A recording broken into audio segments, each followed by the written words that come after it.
It's yet another episode of Gus Talks Wrestling, because there was so much wrestling happening this past weekend. And now moving on to the second episode. And this one is all about Saturday night's main event. Now, if you haven't seen any of these before, Saturday night's main event is kind of somewhere between a heavy episode of Raw and a PLE. So kind of like a mini PLE. And for this card, they had four matches. So let's go over those. The first match I'm going to go over is Randy Orton versus Drew McIntyre. In Randy's corner, he had Jelly Roll, and in McIntyre's corner, he had Logan Paul. First thing I want to say about this whole match is I do not understand what they're trying to. Well, okay, I understand what they're trying to do here, as clearly they're setting up a tag team match for SummerSlam, but I don't understand why. Like, don't get me wrong. I'm not a huge fan of Logan Paul outside of the ring, but inside, he's amazing. He really knows what he's doing. But he's once in a blue moon when it comes to someone who has no wrestling background that gets brought in. I cannot imagine that Jelly Roll is going to be astounding or really showcasing something that makes me go, oh, wow. But I don't know. WWE wants to go this route, so let's see where it goes. As for the match itself, I really didn't think it was anything all that impressive. And once again, because there was the whole thing with Jelly Roll and Logan Paul at the end of it, I I just did not find this one interesting at all. So I'm going to give it a 2 out of 5. Next up, we have Solo Sikoa versus Jimmy Uso for the United States Championship. This match was not bad. I would say I wasn't all that invested in it, mainly due to the fact that one, I don't think Jimmy has a lot going for him, unfortunately.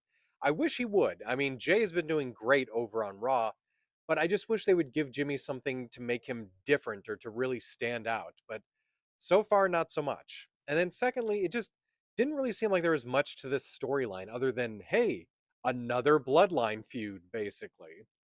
Now, Solo did come out with Bloodline version 3, or what they're calling MFT now, and I don't know. I am I the only one who's just kind of bored from this?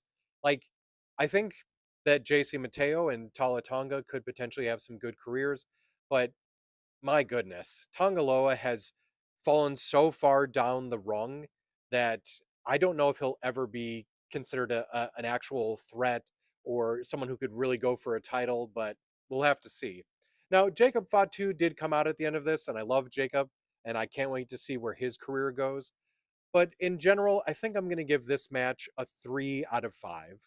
Next up, we have LA Knight versus Seth Rollins. This was turning out to be a really good match until Seth Rollins had an accident and apparently received some sort of damage to his knee. Now, at first, I felt really terrible for him, and obviously, I wanted him to have a speedy recovery. But now I'm starting to hear little bits and pieces that this might actually just be a story, and that it's completely fake, and that he'll come back at some point with the money in the bank just out of nowhere for a full and complete surprise, which would be good. But I don't know. I really wanted to see this match get to some sort of completion. So, because they had to end it so early, I'm going to have to give this one a 3 out of 5. And finally, we had the main event of Gunther versus Goldberg for the World Heavyweight Championship. I got to give major props here to Gunther. Now, mind you, I've never really been a Goldberg fan. I thought his original WCW run of, being unstoppable was cool, but I never really cared that much. So anything beyond that, I just didn't care at all because I don't think that Goldberg is an amazing wrestler. He's a good kind of what's that called? Attraction. But I never thought of him as a great wrestler. But I was very impressed due to the fact that Gunther got a lot out of him and managed to make this look like a credible match.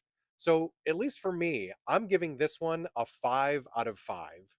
Now, even though I did like the match, I hated the setup for this, mainly due to the fact that it was kind of whispered and talked about that Goldberg was going to have one more match. But then it became more than just whispers. It was being mentioned on the broadcast that he's only got one more match. So it felt like there was no way possible that Gunther was going to lose the title. What I felt that they should have done with this is you have Goldberg mention that he's got one more match in him, but if he wins the title, then he's going to basically try and do this again where he's just running through everyone. So, like, he's going to hold on to the title until someone can beat him. And then once he loses the title, that's when he'll retire. That way, it sets up some interesting stakes. And you don't actually have to go that route. You could, obviously, like they did, have him lose immediately so that never happens. But at least it gives a little bit of a, huh, if he wins, this could be interesting, or this could add to an interesting story. But they didn't go that route. So I don't know. That kind of bothered me. So there were definitely some good points and some bad points throughout this card. But in total, I'm going to give it a 3 out of 5. So what do all of you think about my opinions on this? Do you agree? Do you disagree? Let me know what you thought in the comments.